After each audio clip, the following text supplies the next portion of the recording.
ஆண்டாள் திருப்பாவை. மார்கழி நோன்பு. புள்ளும் சிலம்பினகான் புல்லரையன் கோயில் வெள்ளை விழிசங்கின் பேரரவம் கேட்டிலையோ.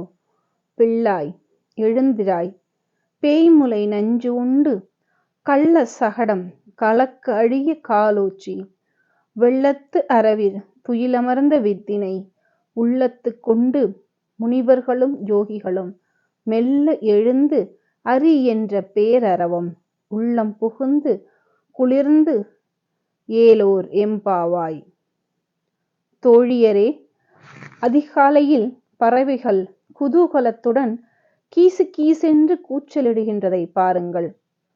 பறவைகளின் அரசன் கருடனை வாகனமாக கொண்ட திருமால் கோவிலில் அடியார்கள் ஓதும் வெண்ணிற சங்கின் சப்தம் கேட்கவில்லையோ? அன்பு தோழியே, உறங்காமல் எழுந்திருக்க வேண்டும். தாயின் வடிவில் வந்த பூதனையின் விஷம் கலந்த முலைப்பால் உண்டு அவளை கொன்றவன். சக்கர வடிவில் வேகமாக உன்னை நசுக்க வந்த சகடாசுரனை மெல்லிய காலால் உதைத்து கொன்றவன். உலகம் உருவாக மூல காரணமானவன். பார்க்கடலில் அமைதியாக உறங்கிடும் ஸ்ரீமன் நாராயணனை முனிவர்கள், தவசீலர்கள் மற்றும் அதீத பக்தி கொண்ட அடியவர்கள் அதிகாலையில் எழுந்து ஒருவர் பின் ஒருவராக திருக்கோவிலுக்கு வருகை தந்து அரி அரி என்றும் ஹரி ஓம் நமோ நாராயணா என்றும் உச்சரித்த வண்ணம் உள்ளனர்.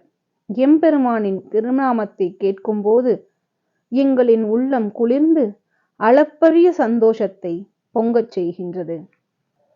மாணிக்க வாசகர் அருளிய திருவெம்பாவை. மானே நீ நென்னலே, நாளை வந்து உங்களை நானே எழுப்புவன் என்றலும் நாணாமே. போன திசை பகராய் இன்னம் புலர்ந்தின்றோ. வானே நிலனே பிறவே அறிவறியான் தானே வந்து எம்மை தலையளித்தாட்கொண்டருளும் வான்வார் கழல் பாடி வந்தோர்க்குண்ண வாய்த்திறவாய். ஊனே உருகாய் உனக்கே உறும் எமக்கும் ஏனோர்க்கு தங்கோனை பாடேலோர் எம்பாவாய். மான் போன்று அழகானவளே, நேற்று எங்களின் இருப்பிடத்திற்கு வந்து நானே உங்களை எழுப்பி நீராட அழைத்துச் செல்வதாக சொன்னாய்.